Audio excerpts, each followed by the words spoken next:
Jésus a dit, « À celui qui n'a rien, on enlèvera même ce qu'il a. » Matthieu 25, 29. Relisez cela.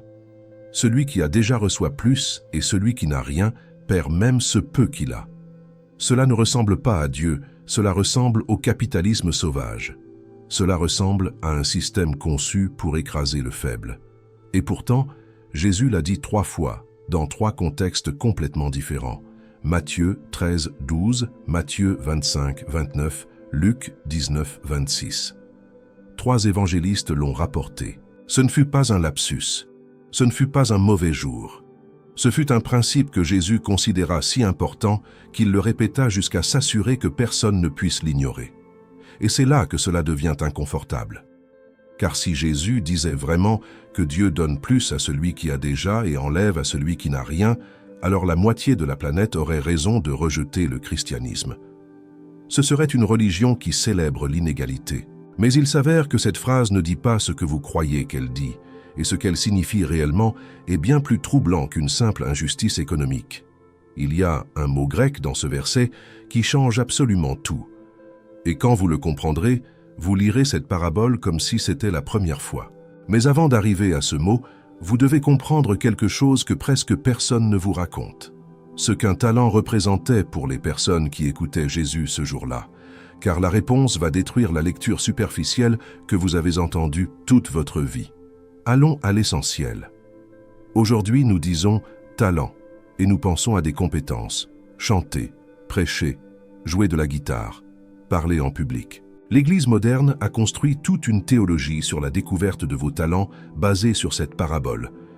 Mais il y a un énorme problème avec cette lecture. Le mot grec que Jésus a utilisé, « talenton », n'avait rien à voir avec des compétences. Absolument rien. C'était une unité de poids, la plus lourde qui existait dans le monde gréco-romain. Un talent pesait entre 26 et 34 kilos, selon le standard utilisé. L'attique grec pesait environ 26 kilos. L'hébreu du temple atteignait près de 34 kilos. C'était littéralement l'objet le plus lourd qu'un système de balance pouvait mesurer. En fait, le mot lui-même vient du verbe grec « talanteomai », qui signifie « osciller ». Il décrivait le mouvement de la balance quand on plaçait quelque chose d'extrêmement lourd d'un côté. Remarquez ce que cela implique. Quand Matthieu 25, 15 dit que le maître donna à un serviteur 5 talents, il lui donnait entre 130 et 170 kilos d'argent. Et c'est là que les calculs deviennent absurdes. Un talent d'argent équivalait à 6000 deniers. Un denier était le salaire journalier d'un travailleur ordinaire dans l'Israël du 1er siècle. Cela signifie qu'un seul talent représentait environ 6000 jours de travail. Si un journalier travaillait 300 jours par an, nous parlons de 20 ans de salaire.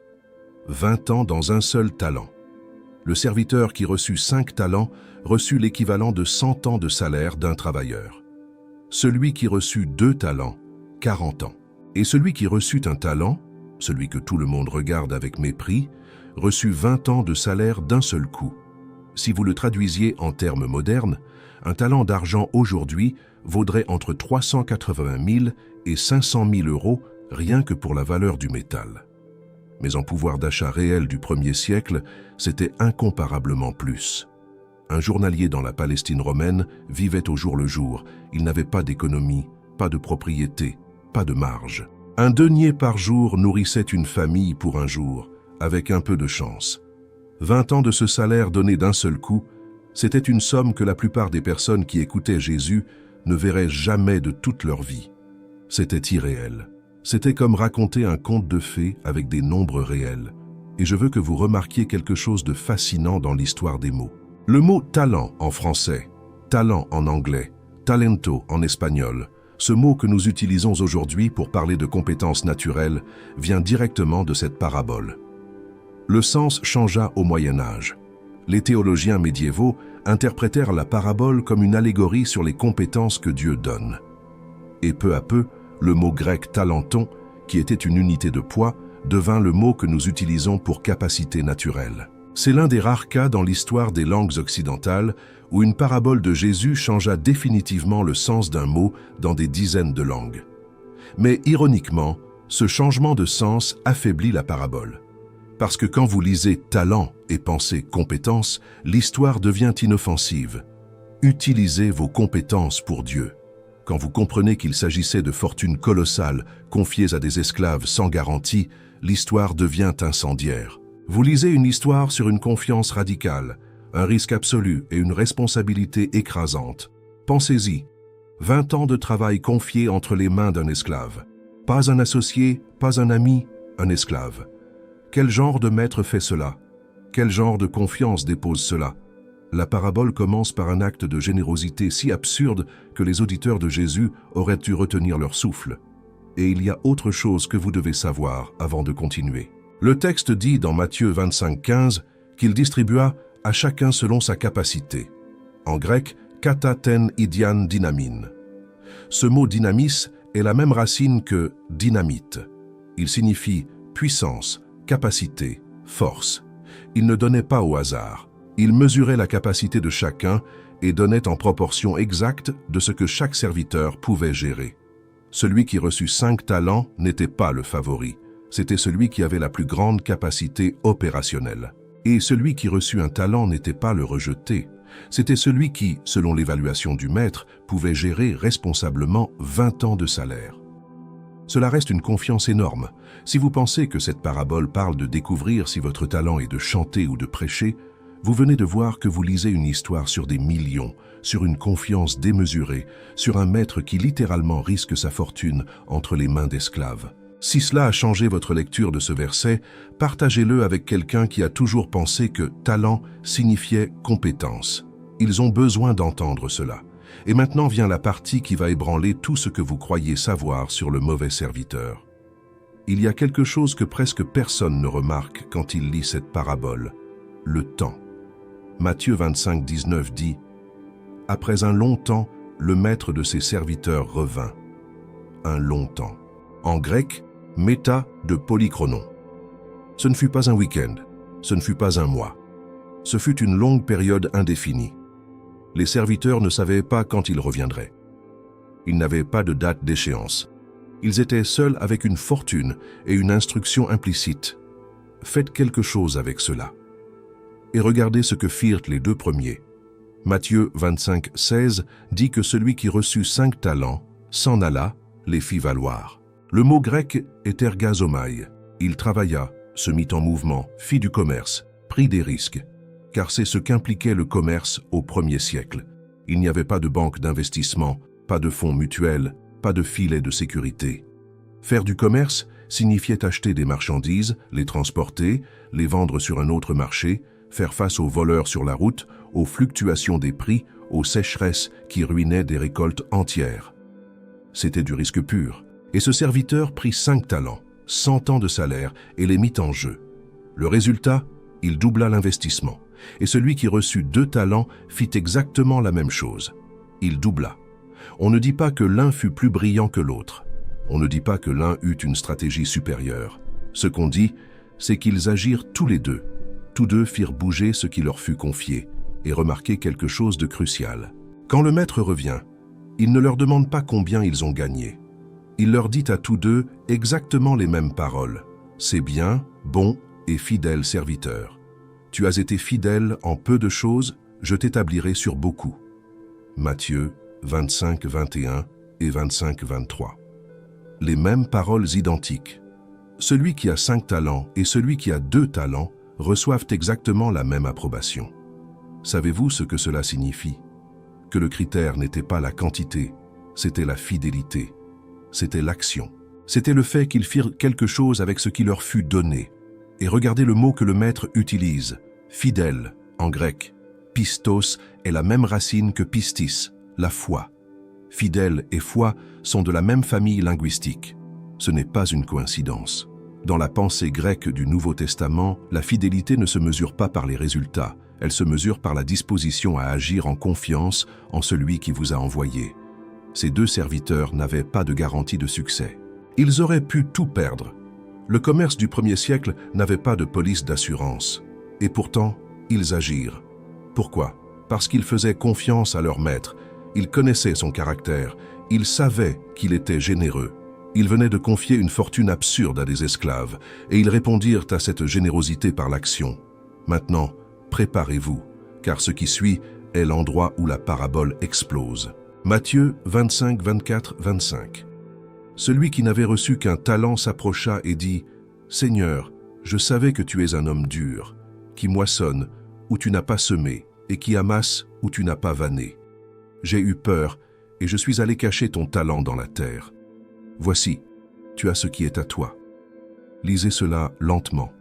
Le troisième serviteur n'a pas perdu l'argent, ne l'a pas volé, ne l'a pas dépensé en prostituée comme le fils prodigue. Il l'a gardé, protégé, enfoui dans la terre. Ce qui, soit dit en passant, était exactement ce que la loi rabbinique recommandait comme la façon la plus sûre de garder quelque chose de précieux. Le Talmud babylonien, traité Baba Metzia 42a, établit qu'enterrer de l'argent était considéré comme la façon la plus responsable de protéger un dépôt. Si quelqu'un vous confiait de l'argent et que vous l'enterreriez, vous étiez légalement libéré de toute responsabilité si quelque chose tournait mal.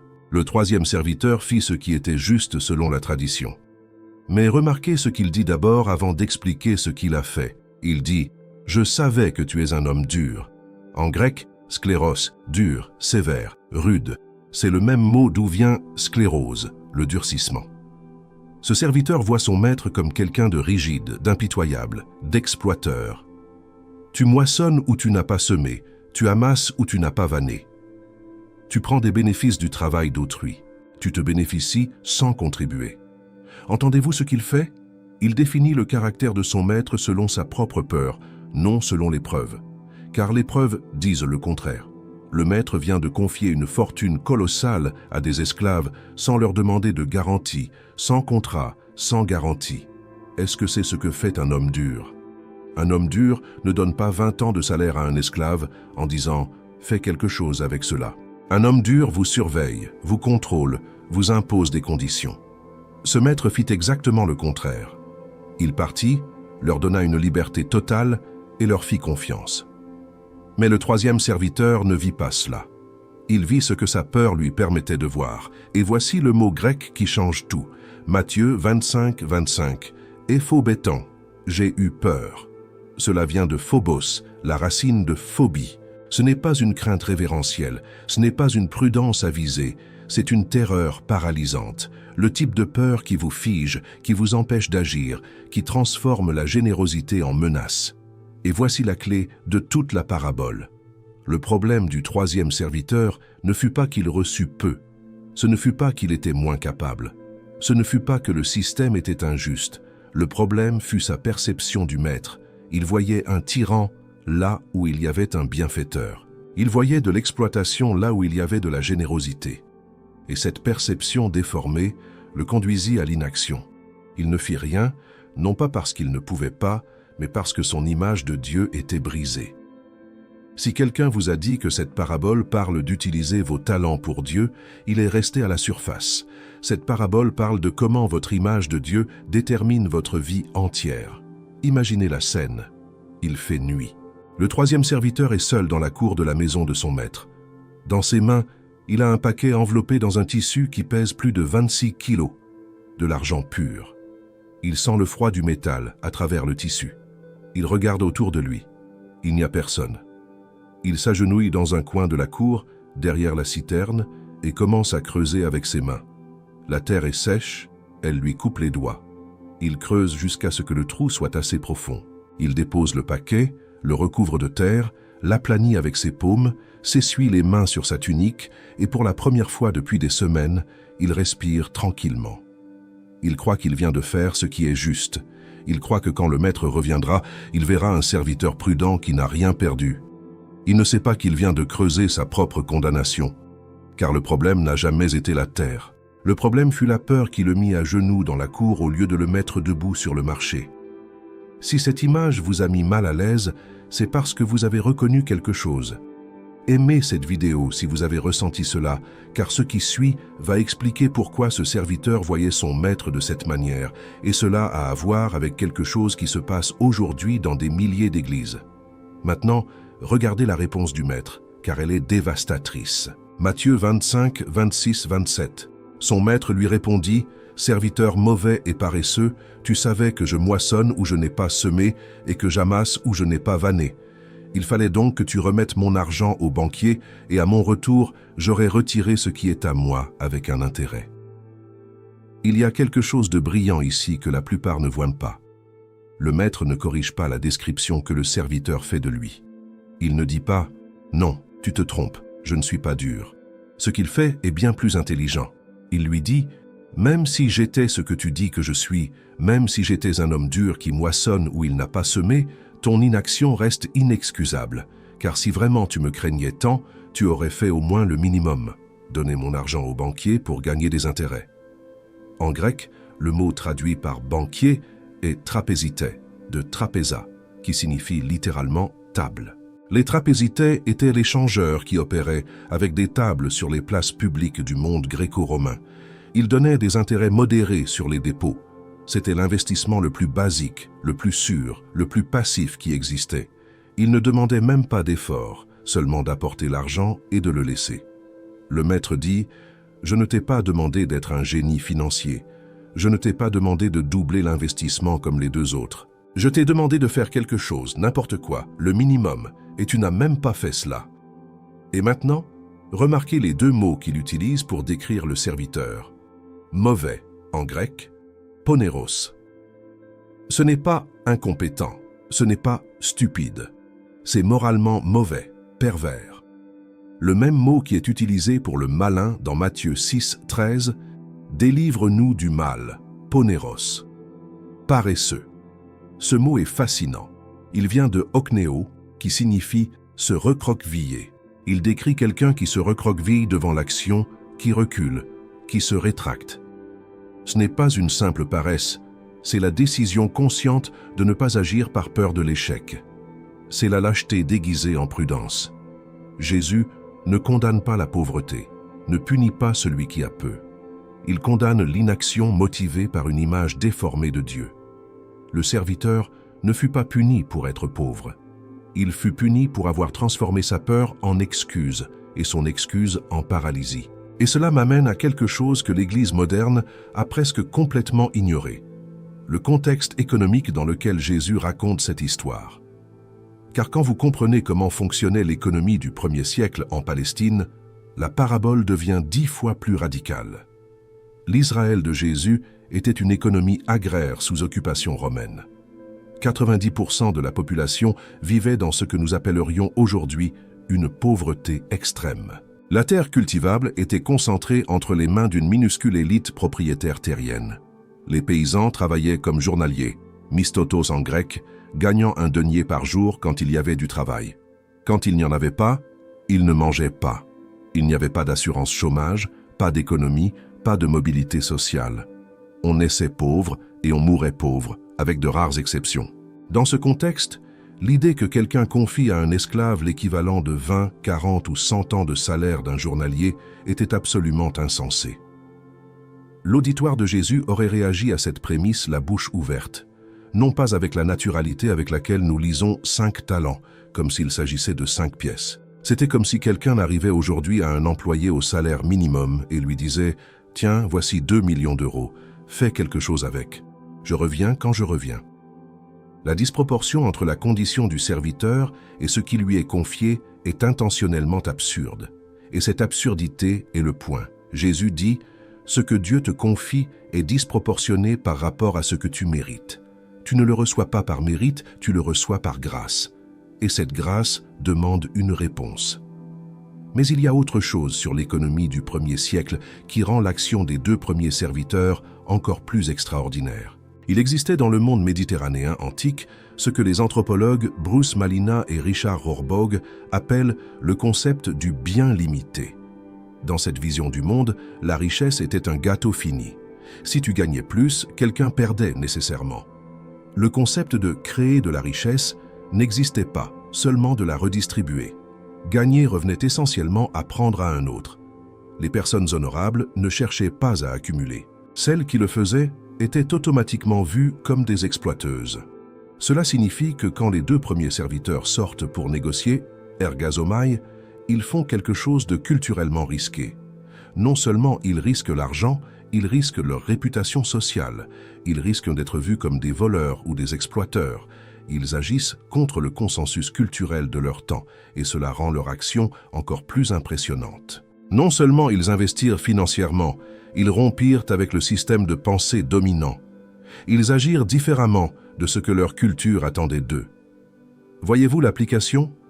Suivre Christ avec fidélité n'est presque jamais culturellement confortable.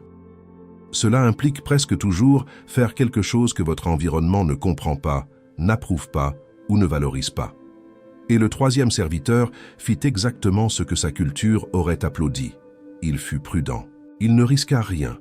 Il protégea ce qui n'était pas à lui et le rendit intact. Et pourtant, c'est le seul condamné. Il y a une leçon enfouie ici, littéralement enfouie comme le talent, que l'Église a besoin de déterrer. L'obéissance culturelle n'est pas l'obéissance spirituelle, et la prudence humaine n'est pas la fidélité divine. Parfois, ce que Dieu attend de toi est exactement ce que ton environnement te dit de ne pas faire. Et nous arrivons maintenant à la phrase qui vous a amené ici. Matthieu 25, 29. Car on donnera à celui qui a, et il sera dans l'abondance, mais à celui qui n'a rien, on enlèvera même ce qu'il a. Si vous la lisez isolément, elle semble monstrueuse. Mais vous venez de voir le contexte complet, et maintenant vous pouvez comprendre ce qu'elle dit réellement. À celui qui a. Ne dit pas à celui qui a de l'argent. Ne dit pas à celui qui a des ressources. Il dit à celui qui a. En grec, ekonti, participe présent de écho, avoir, tenir, embrasser. Ce qu'il a, c'est ce qu'il vient de démontrer dans la parabole. La fidélité, l'action, la disposition à risquer, la confiance dans le caractère du maître. Celui qui a est celui qui agit avec ce qui lui a été donné, quelle que soit la quantité. Celui qui a 5 talents et celui qui a 2 talents reçurent le même mot d'approbation. On ne mesura pas la quantité, on mesura la réponse. Et à celui qui n'a rien ne se réfère pas aux pauvres. Il se réfère à celui qui a reçu et n'a rien fait. À celui qui a eu l'opportunité, la ressource, la confiance du maître et l'a enterré. À celui qui a transformé la générosité en motif de peur. La phrase opère sous un principe que Jésus avait déjà établi dans Matthieu 13, 12, dans un contexte complètement différent. Là, il n'y avait ni talent ni argent. Il expliquait pourquoi il parlait en parabole. Et il dit exactement la même chose. Car on donnera à celui qui a, et il sera dans l'abondance, mais à celui qui n'a rien, on enlèvera même ce qu'il a. Dans ce contexte, écoutez bien, ce que l'on a, c'est la compréhension, la réceptivité, l'ouverture spirituelle. Jésus disait qu'à celui qui reçoit son enseignement avec un cœur ouvert, plus de compréhension lui sera donnée. Mais à celui qui rejette la vérité, même la petite compréhension qu'il a s'évaporera. C'est un principe spirituel, non économique. Et il fonctionne exactement de la même manière dans les deux contextes. La réceptivité produit l'abondance, la résistance produit la perte. Marc 4, 25. L'enregistre dans le même contexte des paraboles du semeur. Luc 19, 26 le met dans la bouche d'un noble qui part recevoir un royaume. 3 évangélistes, 3 contextes, le même principe. Ce n'est pas un hasard. Mais je veux que vous compreniez quelque chose sur Matthieu 13, 12 que presque personne ne connecte. Quand Jésus dit « À celui qui a, on donnera plus », dans ce chapitre, les disciples viennent de lui demander « Pourquoi leur parles-tu en parabole ?» Et la réponse de Jésus est l'une des plus denses du Nouveau Testament. Il leur dit dans Matthieu 13, 11 « Parce qu'il vous a été donné de connaître les mystères du royaume des cieux, mais qu'à eux, cela n'a pas été donné. » Le mot « mystère » en grec « mystéria » ne signifie pas « mystérieux » dans le sens de confus. Dans le monde grec, « mystérion » était un terme technique des religions à mystère. Il se référait à une vérité qui était cachée et qui n'était révélée qu'aux initiés. Paul l'utilise 21 fois dans ses lettres, et Jésus l'utilise ici pour dire que les vérités du royaume ne sont pas auto-évidentes. Elles sont révélées, et elles sont révélées à ceux qui viennent avec un cœur réceptif. Ainsi, dans Matthieu 13, 12, « à celui qui a » signifie « à celui qui a de la réceptivité, à celui qui a faim spirituellement, à celui qui écoute avec l'intention d'obéir à ce qu'il entend. À celui-là, on donnera plus de compréhension, plus de profondeur, plus d'accès à la vérité. Et à celui qui n'a rien signifie à celui qui entend mais ne reçoit pas, à celui qui assiste mais n'absorbe pas, à celui qui a la Bible sur la table mais pas dans le cœur. À celui-là, même la compréhension superficielle qu'il avait se diluera jusqu'à ce qu'il ne reste rien. Et Jésus cite Ésaïe 6, 9, 10 pour l'expliquer.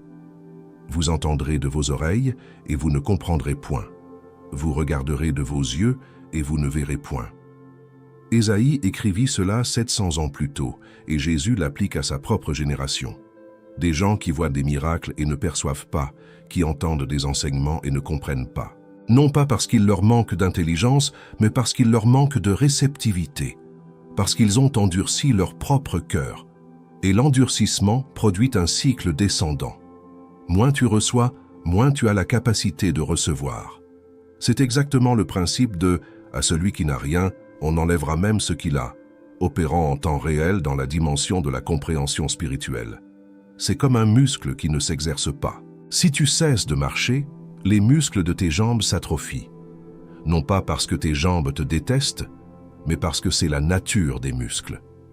Et si tu cesses de recevoir la vérité avec une foi active, ta capacité de percevoir la vérité s'atrophie. Non pas parce que Dieu te punit, mais parce que c'est la nature de la perception spirituelle. Et cela transforme complètement la lecture de la parabole des talents. Car maintenant, vous ne lisez pas une histoire économique, vous lisez la même loi spirituelle opérant dans la dimension de la responsabilité.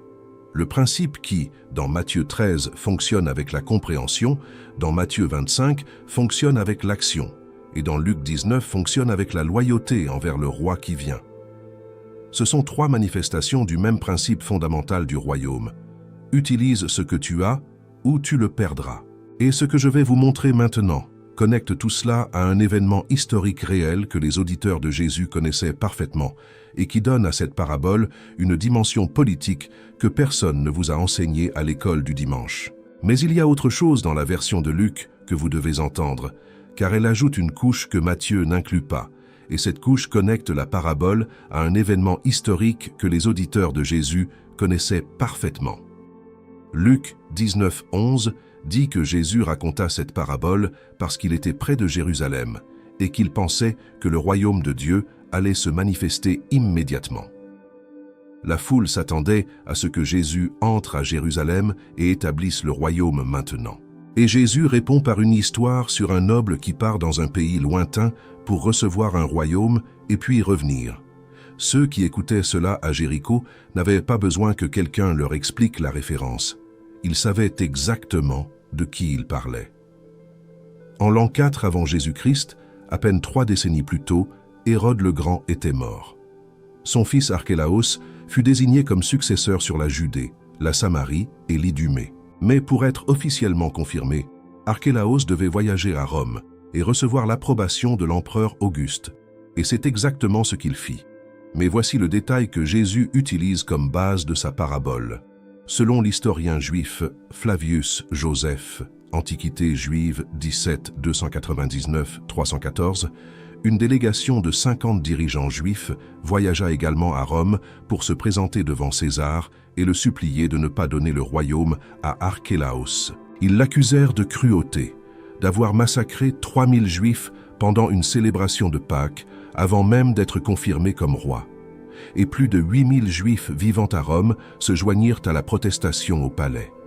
Luc 19,14 dit « Mais ses concitoyens le haïssaient, et ils envoyèrent une ambassade après lui pour dire « Nous ne voulons pas que celui-ci règne sur nous. » Ce n'est pas de la fiction, c'est de l'histoire déguisée en parabole. Malgré l'opposition, Auguste donna à Archélaos une autorité partielle, non pas le titre de roi, mais d'ethnarque, gouverneur d'une ethnie, lui promettant le titre complet s'il gouvernait bien. Archélaos revint en Judée et exécuta sa vengeance contre ceux qui s'étaient opposés. Il gouverna avec une telle brutalité qu'en l'an 6 après Jésus-Christ, il fut déposé par les Romains eux-mêmes et exilé en Gaule. Joseph rapporte que pendant ses 10 ans de gouvernement, il déposa 3 grands prêtres pour profiter des changements, massacra des opposants et fut universellement détesté. Et il y a un détail que Jésus utilise avec une précision chirurgicale. Jésus raconte cette parabole à Jéricho. Luc 19:1 nous le dit. C'est juste après la rencontre avec Zachée. Et Jéricho était précisément l'endroit où Archélaos avait construit un palais somptueux et un aqueduc élaboré. C'était sa ville. Ceux qui écoutaient Jésus à Jéricho connaissaient Archélaos comme nous connaissons un politicien corrompu local. C'était une mémoire vivante, c'était la plaie qui ne cicatrisait pas. Et Jésus prend cette histoire, celle du dirigeant détesté qui voyage pour recevoir un royaume, et l'utilise pour parler de lui-même, mais avec une inversion totale.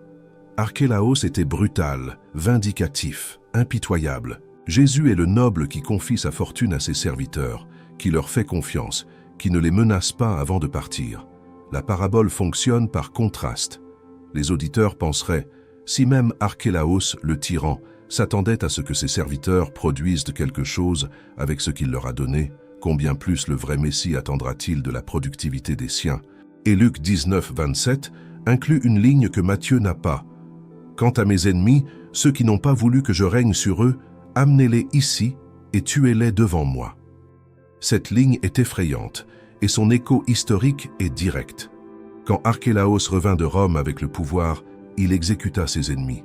Jésus dit, « Quand je reviendrai avec mon royaume, ceux qui ont rejeté ma seigneurie feront face aux conséquences. » Ce n'est pas une menace fortuite, c'est une déclaration eschatologique vêtue d'histoire locale. Jésus utilise une histoire que tout le monde connaît pour dire quelque chose que personne n'attendait. Moi aussi, je m'en vais dans un pays lointain. Moi aussi, je vais recevoir un royaume. Et il y a aussi des gens qui ne veulent pas que je règne. La question n'est pas de savoir si je reviens. La question est, qu'avez-vous fait de ce que je vous ai laissé? Et dans la version de Luc, la phrase de Matthieu 25:29 apparaît en Luc 19:26 avec une différence subtile mais importante. Dans Matthieu, les serviteurs reçoivent des talents, des quantités énormes, différentes pour chacun. Dans Luc, les 10 serviteurs reçoivent une mine chacun. Une mine valait 100 deniers, environ 3 mois de salaire, beaucoup moins qu'un talent, mais tous reçoivent la même chose. Savez-vous ce que cela signifie? Qu'il y a quelque chose que Dieu donne également à tous. Non pas la même capacité, non pas les mêmes ressources, mais la même opportunité fondamentale, la même invitation, le même évangile, le même accès à sa présence. Et la phrase « à celui qui a, on donnera, et à celui qui n'a rien, on enlèvera même ce qu'il a » s'applique dans les deux cas. Que vous ayez reçu 5 talents ou une mine, que votre capacité soit énorme ou modeste, le principe ne dépend pas de ce qu'on vous a donné, il dépend de ce que vous avez fait avec ce qu'on vous a donné. Il y a un détail qui me fascine et que je veux que vous voyiez. Quand le maître enlève le talent au 3e serviteur, il ne le détruit pas, il ne le garde pas pour lui, il le donne à celui qui a déjà 10 talents. Matthieu 25:28. Enlevez-lui donc le talent et donnez-le à celui qui a les 10 talents. Et cela provoque une réaction que Luc enregistre et que Matthieu omet. Luc 19:25. Ils lui dirent, « Seigneur, il a déjà 10 mines. » Les spectateurs protestent. Cela leur semble injuste. Celui qui a le plus reçoit plus. Pourquoi ne pas le donner à celui qui a 5 ou le répartir entre tous? Cette protestation des spectateurs est exactement la protestation que vous avez ressentie en lisant le titre de cette vidéo. Ce n'est pas juste. Et la réponse du maître est le principe. Je vous le dis, on donnera à celui qui a. Pourquoi à celui qui a 10 et non à celui qui a 5? Parce que le principe n'opère pas sur ce qui est juste selon l'arithmétique humaine. Il opère sur la fidélité démontrée. Celui qui a 10 démontra une capacité de multiplication plus grande. Non pas parce qu'il était plus intelligent ou plus favorisé, rappelez-vous que celui qui a 2 talents reçut exactement le même mot d'approbation que celui qui a 5, mais parce que son action le prépara à gérer plus. La fidélité agrandit la capacité, l'inaction l'atrophie. Et il y a quelque chose de profondément révélateur dans la réponse du maître que personne ne mentionne. Quand les 2 premiers serviteurs se présentent avec leur gain, le maître leur dit « Entre dans la joie de ton maître ». En grec, « Eizelte eis ten charant ou kyrioussou » entre dans la joie de ton Seigneur. Il ne leur donne pas un bonus, ne leur donne pas de vacances. Il leur donne l'accès à sa joie, à son monde, à sa sphère. C'est une invitation relationnelle, non transactionnelle. La récompense de la fidélité n'est pas plus d'argent, c'est plus de proximité avec le propriétaire. Et au troisième serviteur, il dit « Jetez-le dans les ténèbres du dehors ». En grec, « ekbalete eis tu skotos tu exoteron » dehors, hors de la maison, hors de la présence du maître, hors de la joie. La pénalité n'est pas financière, elle est relationnelle. Il perdit la proximité. Et il la perdit non pas parce que le maître le rejeta, mais parce que lui, avec sa perception déformée, ne voulut jamais être proche. Son image d'un maître dur garantissait qu'il garderait toujours ses distances. Et à la fin, cette distance fut formalisée.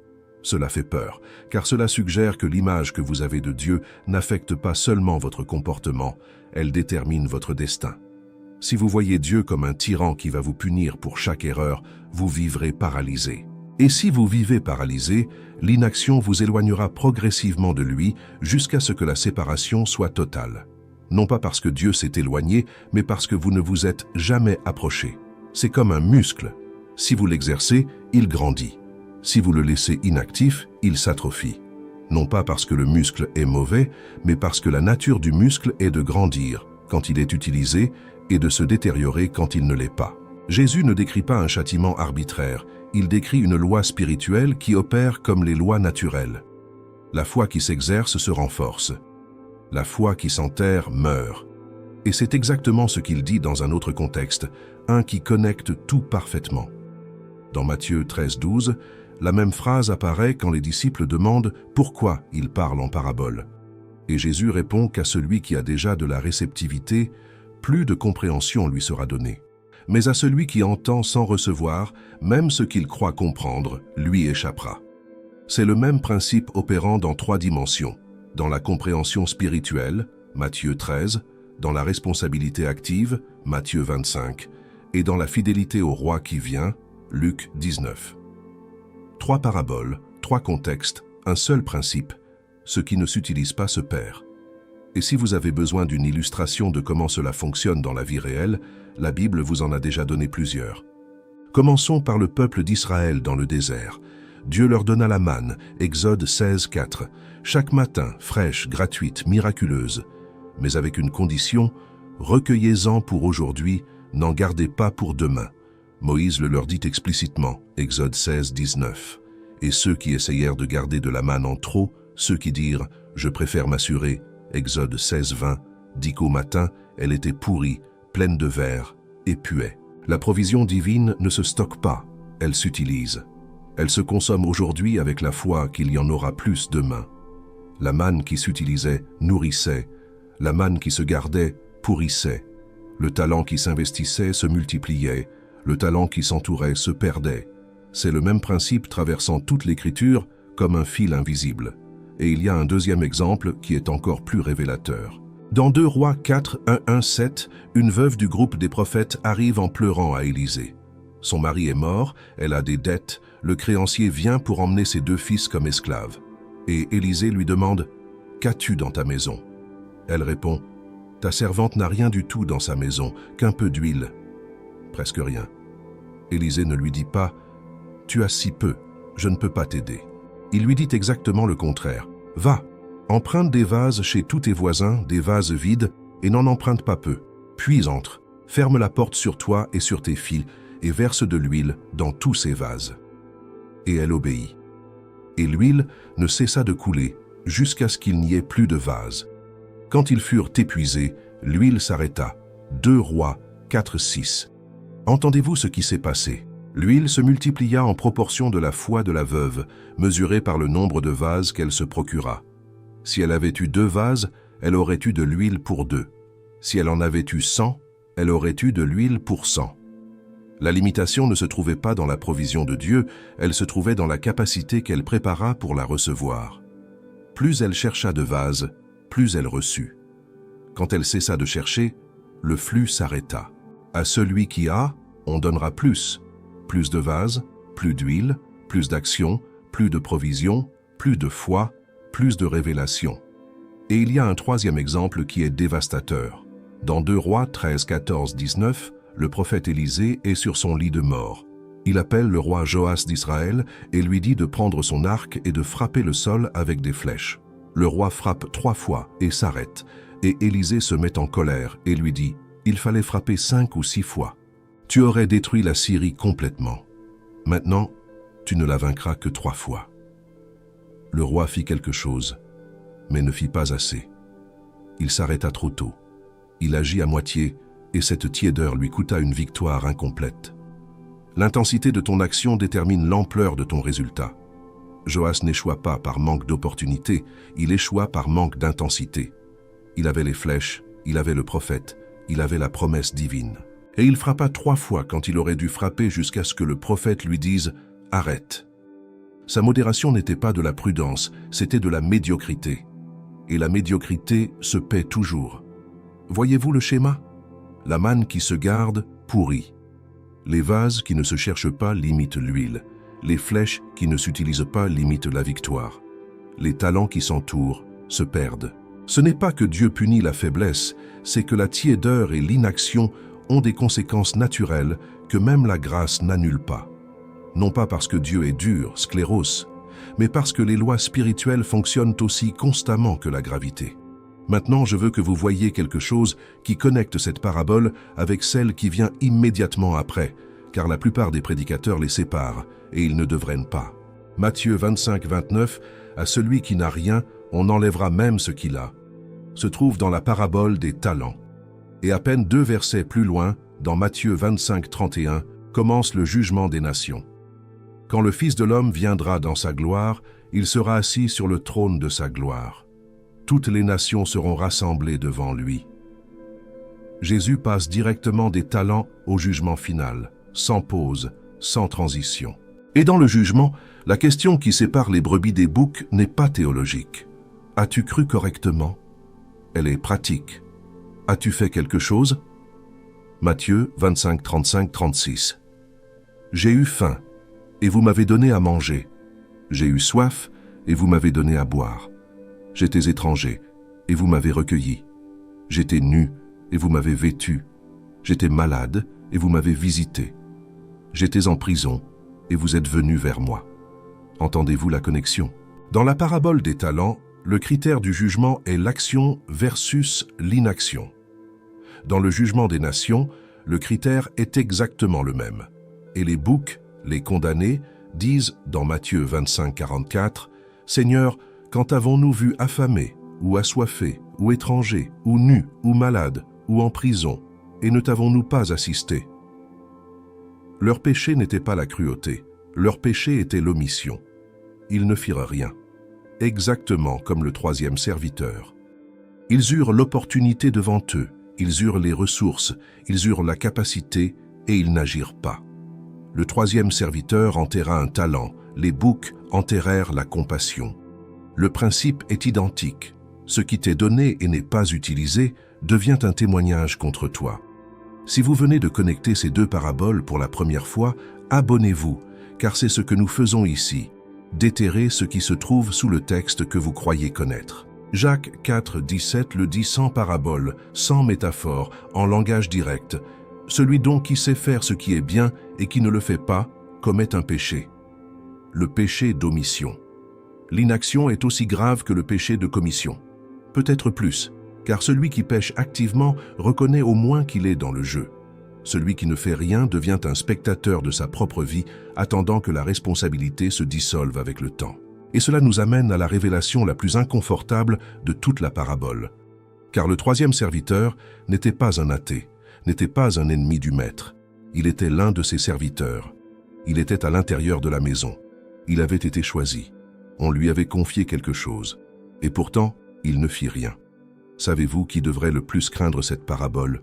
Non pas ceux qui sont loin de Dieu, mais ceux qui sont à l'intérieur. Ceux qui ont reçu l'Évangile, l'enseignement, la communauté, les ressources, la Bible dans leur langue, l'accès à l'adoration, la liberté religieuse, et qui ne font rien avec cela. Ils savent ce que dit Romains 12 sur l'utilisation des dons, ce que dit Éphésiens 2, 10 sur les bonnes œuvres préparées d'avance, ce que dit 1 Pierre 4, 10 sur être de bons administrateurs de la grâce variée de Dieu. Et pourtant, ils enterrent tout sous la routine, le confort et la peur. La peur du troisième serviteur n'était pas irrationnelle dans le sens humain. Elle avait une logique. Si tu investis, tu peux perdre. Si tu risques, tu peux échouer. Si tu agis, tu peux te tromper. Enterrer le talent était l'option sûre. Personne ne perd ce qu'il enterre. Et pourtant, c'est exactement ce que le maître condamne. Remarquez qu'il ne lui dit même pas « tu aurais dû gagner 5 de plus ». Il dit seulement « tu aurais dû donner mon argent au banquier ». Trapésité, le minimum, l'effort le plus basique possible. Savez-vous ce que cela implique? Que Dieu ne te demande pas la perfection. Il ne te demande pas de doubler ce qu'il t'a donné. Il te demande de ne pas l'enterrer. Il te demande de faire quelque chose, n'importe quoi, le minimum. Car même le minimum démontre que tu as eu confiance, que tu t'es mis en mouvement, que tu n'as pas laissé la peur te définir. Il y a des personnes qui sont dans l'Église depuis des années, avec un talent enterré. Ce n'est pas qu'elles n'ont rien à offrir, c'est que la peur de l'échec, ou pire, la peur du succès et de la responsabilité qu'il apporte, les tient paralysées. Et la parabole dit que cette paralysie n'est pas neutre, n'est pas simplement ne pas faire de mal, c'est la forme la plus silencieuse de désobéissance. Et cela touche un nerf que l'Église moderne préfère ne pas toucher. Il y a une énorme différence entre assister à l'Église et être l'Église. Il y a une différence entre écouter des sermons sur la fidélité et être fidèle. Il y a une différence entre admirer ceux qui servent et servir. Le troisième serviteur était dans la maison du maître. Il avait accès à ses ressources. Il connaissait le maître personnellement, et quand celui-ci revint, sa seule défense fut « J'ai eu peur ». Imaginez une scène moderne. Quelqu'un va à l'église depuis 20 ans. Chaque dimanche, assis sur le même banc, écoutant des sermons sur la grande mission, sur l'amour du prochain, sur l'utilisation des dons de l'esprit. Il a traversé des études bibliques, des retraites spirituelles, des conférences. Et un jour, Dieu lui demande « Qu'as-tu fait de tout ce que je t'ai donné ?» Et la personne répond « Je l'ai gardé. Je ne l'ai jamais raconté à personne. Je n'ai jamais servi dans aucun ministère. Je n'ai jamais aidé mon voisin. Je n'ai jamais ouvert la bouche pour parler de toi. Mais je l'ai bien gardé, je ne l'ai pas perdu. Le voici, je te le rends. » Comment pensez-vous que cette réponse sonne aux oreilles de celui qui est mort sur une croix pour que vous ayez quelque chose à partager? Hébreux 5.12 le dit d'une manière qui fait mal. Vous, qui devriez être des maîtres depuis le temps que vous êtes chrétiens, vous avez encore besoin qu'on vous enseigne les premiers rudiments des oracles de Dieu. L'auteur d'Hébreux décrit le troisième serviteur avec d'autres mots. Des gens qui sont depuis si longtemps avec la vérité qu'ils devraient déjà enseigner les autres, mais qui ont encore besoin qu'on leur répète les bases. Des gens qui ont les ressources, mais ne les utilisent pas. Et l'avertissement d'Hébreux est identique à celui de la parabole. Ce qui ne grandit pas recule, ce qui n'avance pas perd du terrain. Il n'y a pas de point neutre dans la vie spirituelle. Pierre le dit autrement dans 2 Pierre 1.8. « Si ces choses sont en vous et y abondent, elles ne vous laisseront point oisifs ni stériles pour la connaissance de notre Seigneur Jésus-Christ. » Et le verset suivant, 2 Pierre 1.9, est dévastateur. « Mais celui en qui ces choses ne sont point est aveugle, il ne voit pas de loin, et il a mis en oubli la purification de ses anciens péchés. » Entendez-vous? Celui qui n'a pas ces choses, la foi active, la vertu, la connaissance, la maîtrise de soi, la patience, la piété, l'amour fraternel, l'amour, devient aveugle, perd la capacité de voir. C'est « à celui qui n'a rien, on enlèvera même ce qu'il a », traduit dans le langage de Pierre. Tout le Nouveau Testament s'accorde là-dessus. Ce n'est pas une phrase isolée d'une parabole obscure. C'est l'un des principes centraux du royaume de Dieu. Et il y a une dernière connexion que je dois vous faire voir, car elle ferme tout l'arc. Rappelez-vous que dans Luc 19, Jésus raconte cette parabole parce que les gens pensaient que le royaume viendrait immédiatement. Jésus leur dit « Non, le roi s'en va d'abord. Il y a un intervalle, un espace entre le départ et le retour, et dans cet intervalle, la question n'est pas « quand revient-il ?», mais « que fais-tu pendant ce temps ?» Nous sommes dans cet intervalle en ce moment même, entre l'ascension et le retour. Entre le moment où le roi est parti pour le pays lointain et le moment où il revient pour régler ses comptes. et tout ce que tu as.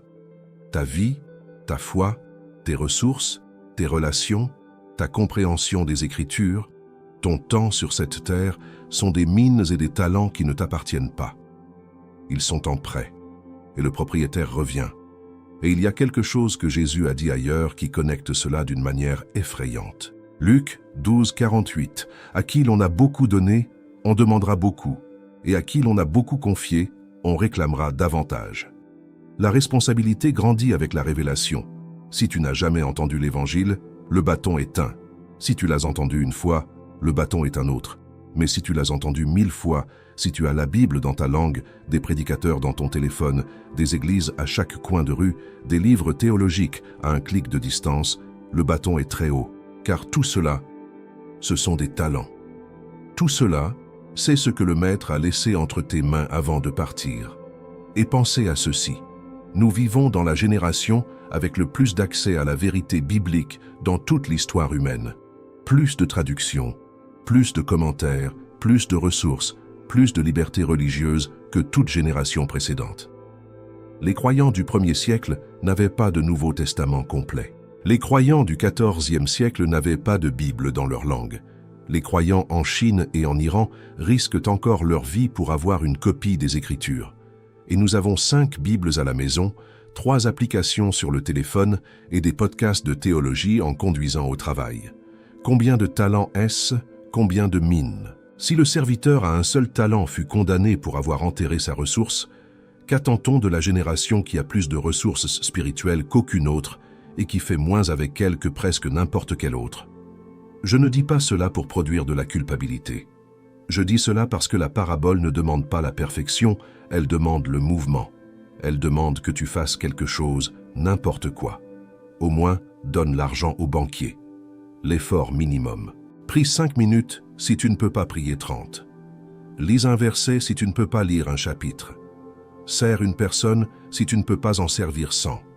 Partage ta foi avec maladresse si tu ne peux pas le faire avec éloquence. Car le Maître n'a pas mesuré l'éloquence, il a mesuré l'action. Il n'a pas mesuré la perfection, il a mesuré la fidélité. Et je veux finir par quelque chose que personne ne vous a peut-être dit sur cette parabole. Il y a un évangile apocryphe, l'évangile des Nazaréens, cité par Eusèbe de Césarée au IVe siècle, qui contient une version alternative de cette même histoire. Dans cette version, il y a 3 serviteurs, l'un qui multiplia les gains, l'un qui cacha le talent, et un troisième qui consomma l'héritage du maître avec des prostituées et des joueuses de flûte. Savez-vous quel fut le résultat? Celui qui multiplia fut accepté, celui qui le consomma fut censuré, mais celui qui le cacha fut celui qui finit en prison. Bien que ce texte ne soit pas canonique et ne fasse pas partie des Écritures inspirées, il reflète comment l'Église primitive interprétait la parabole. La pire offense n'était pas le gaspillage actif, mais l'inaction passive. Celui qui dépensa fit au moins quelque chose, même si c'était incorrect. Celui qui cacha ne fit rien, et c'était cela qui était impardonnable. Paul écrivit quelque chose qui résonne exactement avec cela dans Romains 12, 11. « Quant au zèle, n'ayez point de paresse, soyez fervents d'esprit, servez le Seigneur. » Le mot grec pour paresse ici est oknéros, le même mot que le Maître utilise pour décrire le 3e serviteur dans Matthieu 25, 26. Paul utilise le vocabulaire exact de la parabole pour instruire l'Église de Rome. Ce n'est pas une coïncidence, c'est une continuité théologique. La parabole de Jésus devint l'éthique de l'Église. Ne sois pas oknéros. Ne te recroqueville pas devant la responsabilité. N'enterre pas ce qui t'a été donné. La phrase « à celui qui n'a rien, on enlèvera même ce qu'il a » n'est pas la menace d'un tyran. C'est la description de ce qui arrive naturellement quand quelqu'un reçoit quelque chose de précieux et l'enterre. Il ne le perd pas parce que Dieu le lui arrache par vengeance. Il le perd parce que ce qui ne s'utilise pas s'atrophie. La foi qui ne s'exerce pas s'affaiblit. La connaissance biblique qui ne s'applique pas devient de l'information morte. La compassion qui ne s'active jamais devient du sentimentalisme vide. Les occasions de servir qui passent inaperçues ne reviennent pas. Mais à celui qui a, à celui qui agit, qui risque, qui voit la générosité du Maître au lieu de sa dureté, à celui-là, on donnera plus. non pas comme un prix, mais comme une conséquence naturelle. Parce que l'action crée la capacité. La fidélité dans les petites choses prépare pour les grandes. Et la confiance dans le caractère de Dieu produit une liberté que la peur ne pourra jamais donner. Jésus dit cette phrase 3 fois parce que c'est l'un des principes les plus importants de la vie spirituelle. Il ne décrivait pas l'injustice, il décrivait la réalité. La réalité de comment fonctionne le royaume. La réalité de comment opère la foi. La réalité de ce qui se passe quand tu reçois quelque chose de Dieu et que tu le traites comme un fardeau au lieu d'une opportunité. Le serviteur à un talent avait 20 ans de salaire entre ses mains. 20 ans. Et il les mit dans un trou. Non pas par manque de ressources, mais par excès de peur. Et cette peur naquit d'une seule chose, une image déformée de qui était son maître. Si aujourd'hui tu sens que Dieu est dur, qu'il demande trop, qu'il moissonne où il n'a pas semé, écoute ce qu'il vient de faire dans cette parabole. Il confia une fortune à un esclave sans garantie, sans contrat, sans menace préalable. Juste de la confiance. Et la seule question qu'il posa quand il revint fut « Qu'as-tu fait de ce que je t'ai confié ?» Cette question résonnera un jour pour chacun de nous. Et la réponse ne portera pas sur combien nous avons eu, elle portera sur ce que nous en avons fait. Si vous avez aimé cette vidéo, n'oubliez pas de vous abonner à la chaîne, de commenter et de partager. À la prochaine.